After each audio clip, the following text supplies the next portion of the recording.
Welcome back to Inside City Hall. My next guest knows a thing or two about pulling off a political upset. He won the Republican nomination for governor back in 2010 and went on to lose to Andrew Cuomo in the end, but it's no surprise that he is backing the underdog in the race for president, the Buffalo businessman supporting Newt Gingrich, and he even introduced the former House Speaker at last week's Republican Party dinner here in Manhattan. Carl Paladino joins us from Buffalo to explain why he is supporting Gingrich for president. Hello, sir. Thank you for joining us. Thank you. Now, we've seen that Newt Gingrich has sort of slowed down his campaign a little bit, but I've heard predictions from you that he may pull off an upset here. Do you think he can make it all the way to the nomination?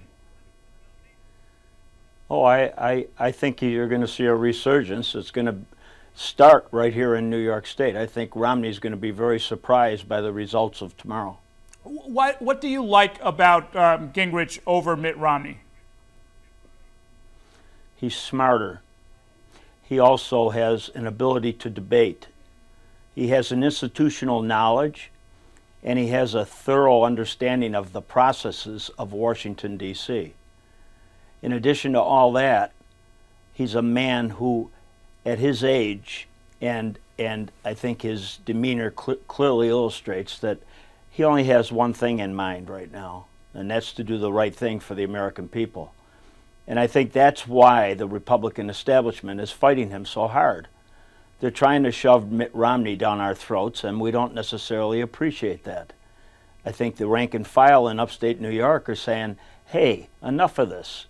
Enough trying to shove this guy at us. He's not to our liking.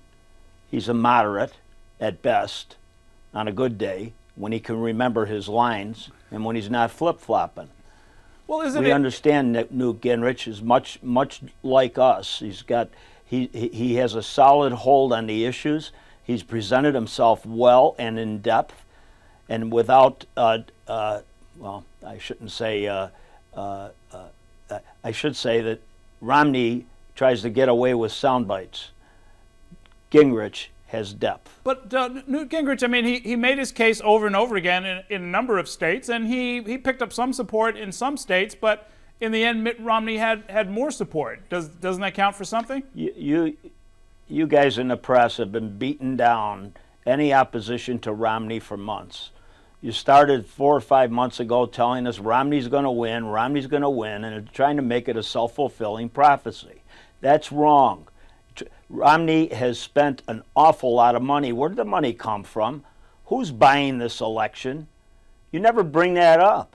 But he's fed a lot of money to the press and to the TV stations, okay, for rotten, negative advertising. That's how he has gotten where he is. Naturally, the American voter right now is in there shallow. They're not in any depth. And yes, they like to be on the side of a winner. So when the press is telling them that Romney's the winner, they're saying, well, I guess I'm for Romney.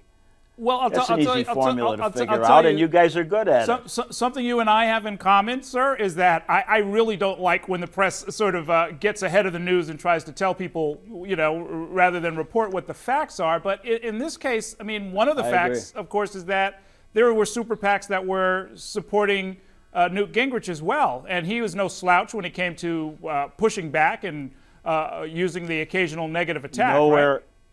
Nowhere near the money. Nowhere near the money. If you remember early on, Romney was grabbing roughly 25% of the rank and file in the votes, and the other 75% was going to the conservative side. And then Romney got on his real heavy negative advertising against Gingrich. Gingrich couldn't keep up, and all of a sudden Santorum was the next one to beat up. And the press invited Santorum out there onto the stage, and you gave him a high profile for a while, and then you let Romney beat the hell out of him again. I mean, this is a game. The Republican establishment wants to steal the vote away from the people once again. I mean, they've done this before. They gave us McCain. They've been giving us candidates for a long time, and it's time that the people fought back. In my election, my primary in 2010, in my primary, we did 67% versus 33% for the establishment candidate Lazio. The people were speaking then. and they were speaking loud and clear. That. I remember that shocker very well. But in our last minute, let me ask you. I mean, if it should come to pass that Gingrich sort of comes to the convention in Tampa with a lot of strength and possibly presents a challenge, are you concerned that it might weaken the party and its ability to challenge President Obama? No, I think it'll make the party a lot stronger in their challenge against Obama, because we're already seeing how weak Romney is in comparison to Obama. Give Gingrich a chance to get out on the front lines and gather all that support, and this guy is going to run all over Obama. Okay, well, we'll see tomorrow and beyond. Thank you for spending some time with us, and we'll see you down in Tampa, I hope, if we don't see you sooner. Thank you. Look forward to it. All right. We're going to take a short break. Still to come, we'll ask the 4 members of our Consultants Corner about the race for mayor and our new poll on the field of candidates. Stay with us.